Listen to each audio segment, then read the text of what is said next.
Bonsoir Nathalie Arthaud. Bonsoir. Vous êtes la candidate de Lutte ouvrière pour la 3e fois à la présidentielle, à l'élection présidentielle. Vision radicale et révolutionnaire de la société, je le disais, vous assumez ces mots. Oui, c'est vrai. Et vous, président de la République, quelle est votre réaction alors, radicale et révolutionnaire, après l'attaque de l'Ukraine par la Russie ? Eh bien, d'abord, moi, je tiens à condamner les manœuvres qui ont été conduites par les puissances impérialistes occidentales, par l'OTAN, et bien sûr par les États-Unis, parce qu'aujourd'hui, là, on nous met, bien sûr, on nous dit c'est Poutine l'agresseur, etc., etc. La réalité, c'est qu'il y a une guerre d'influence qui dure depuis des années et des années. L'OTAN a ceinturé la Russie, à exercer une pression militaire qui a finalement conduit là à cet affrontement armé. Alors voilà, bien sûr, moi je dénonce ces rivalités, ce bras de fer. Nathalie Arthaud, c'est quand même la Russie qui a attaqué l'Ukraine. Alors justement, moi j'insiste là-dessus, c'est que je pense que c'est une façon mensongère de présenter la situation. Mais c'est la réalité. Voilà. La réalité, c'est qu'il y a des années, vous savez que la guerre dans le Donbass, elle dure depuis 8 ans. À l'est de l'Ukraine. Depuis 8 ans, dans ces régions séparatistes, elle dure déjà depuis 8 ans. Il y a eu 14 000 morts. Déjà, 14 000 morts. Et cette pression militaire, alors c'est une guerre larvée en fait, qui se passe depuis 2014 dans la région et qui aujourd'hui, dégénère en conflit armé. Mais voilà, c'est pas l'OTAN qui fait la guerre. Alors, mais si, l'OTAN fait la guerre. C'est la Russie qui a envahi l'Ukraine. Mais vous savez combien d'armes les Américains ont envoyé en Pologne, combien d'armes ont-ils envoyé en Roumanie, en Ukraine aussi, en Ukraine. Vous savez, il n'y a jamais eu autant de bases militaires autour de la Russie. Ce n'est pas la Russie qui envoie des armes ou qui installe une base militaire au Mexique, à la frontière des États-Unis. Pour l'instant, ce rapport de force-là, ce bras de fer, il existe depuis des années et des années. Et moi, j'ai l'impression qu'on assiste aujourd'hui à une espèce de grande manipulation qui ressemble à ce qui s'est passé avec l'Irak en 2003, où on nous a expliqué que Saddam Hussein était devenu le monstre qui allait faire péter toute la planète.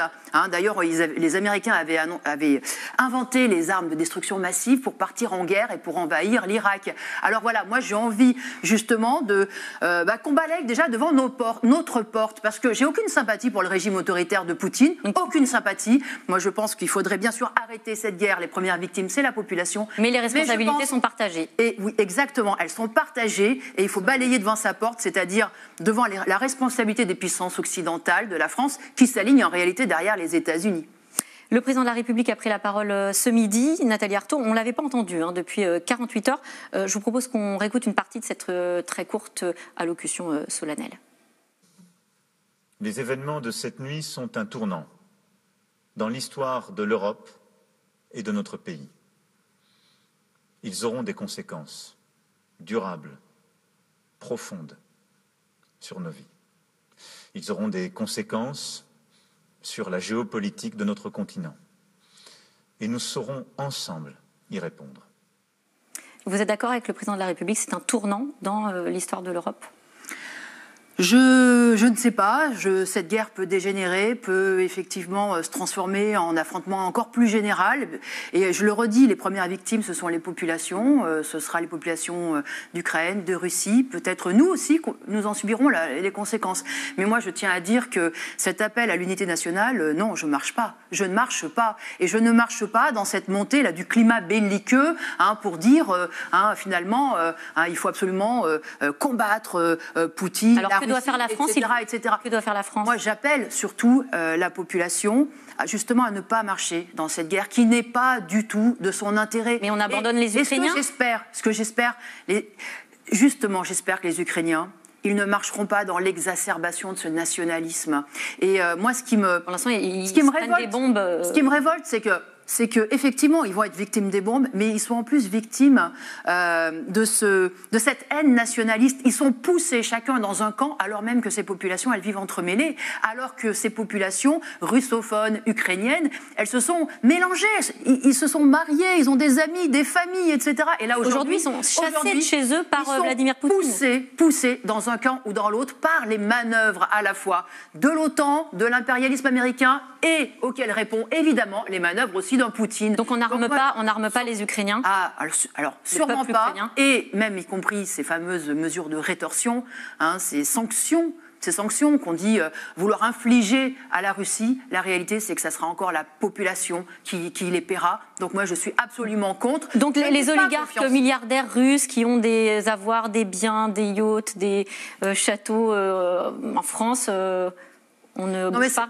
Alors là, honnêtement, ce n'est pas le problème. Mais le problème des sanctions, vous savez, c'est exactement ce qui s'est passé sur l'Iran, sur l'Irak, etc. C'est que ces sanctions économiques, de façon générale, ce sont les plus pauvres qui les payent. Les plus pauvres qui se retrouvent encore plus dans la misère et abandonnés. Donc moi, c'est ça que je vois et je veux affirmer, moi, ma solidarité avec la population qui n'a vraiment rien à voir avec cette guerre, qui ne l'a pas demandé, et qui est vraiment prisonnière de ce bras de fer et c'est ce qui me révolte. Vous parliez des risques de répercussions également hein, en boomerang.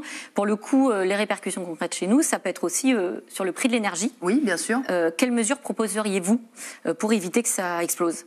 Alors d'abord, ça explose déjà et ça met même en situation extrêmement difficile beaucoup de femmes et d'hommes qui ont du mal à faire leur plein d'essence, même pour aller travailler. Alors on est dans une situation quand même absolument dingue. Hein. Aujourd'hui, des salariés, des gens qui triment du matin au soir ou qui ont travaillé toute leur vie, n'arrivent plus à faire leur plein. Donc moi, clairement, je pense qu'il faut des augmentations de salaire. Il faut des augmentations de salaire, des augmentations de pensions de retraite, des augmentations des allocations. Voilà, alors ça augmente. Ce que vous proposez dans le programme, pas des miettes, effectivement, puisque vous proposez personne en France en dessous de 2 000 € net. Ça, c'est une de vos propositions phares. Et une augmentation, en gros, de tous les salaires de 300 € net par mois. Alors, je pense que c'est un objectif pour lequel il faudrait se battre. Parce que moi, je ne fais pas des promesses, on veut-tu, on voilà, votez pour moi. Et puis c'est dans votre programme. Bon. Oui, mais clairement, c'est un programme de lutte. Moi, je ne mens pas au monde du travail. Je dis que ce qu'on obtiendra, il faudra aller l'arracher. Ça dépendra de nos mobilisations collectives, du rapport de force. Mais je dis, oui, j'affirme qu'aujourd'hui, pour vivre à peu près dignement dans ce pays, il faut un minimum de 2 000 € net par mois. Alors, on le trouve où, cet argent ? Eh bien, l'argent, il existe. Eh bien, il faut savoir où il est, comme vous dites, hein, on le trouve où ? Eh bien, moi, j'appelle à faire la transparence sur les comptabilités des grandes entreprises. Ça fait partie aussi, effectivement, de mesures que je pense qu'il faut qu'il faut abolir le secret des affaires. Plus de boîte noire. Il faut abolir le secret des affaires, il faut donner le droit aux salariés d'aller demander aux comptables, d'aller demander aux administratifs, de mettre les contrats sur la table, les comptabilités sur la table. Et je peux vous dire que là, on verrait où il y a l'argent. Quels sont les circuits qu'il prend, où sont les marges, qui se les met dans la poche, combien on verse de dividendes, etc., etc. Et là, donc, on saurait et on réaliserait qu'il y a de quoi largement pour augmenter les salaires et aussi même pour embaucher. Et ça risquerait pas de faire la plupart de cet argent-là dans des pays fiscalement plus... écoutez, vous voyez, il y a la proposition là aujourd'hui de bloquer les comptes des oligarques russes. Et je pense qu'on pourrait aussi bloquer les comptes d'un certain nombre de grandes fortunes qui aujourd'hui confisquent en réalité l'essentiel des richesses qui sont produites. Merci Nathalie Arthaud. Prochain meeting pour Lutte ouvrière ? Demain à Nice. Demain à Nice, 19h. Le rendez-vous est donné. Merci à vous. Merci.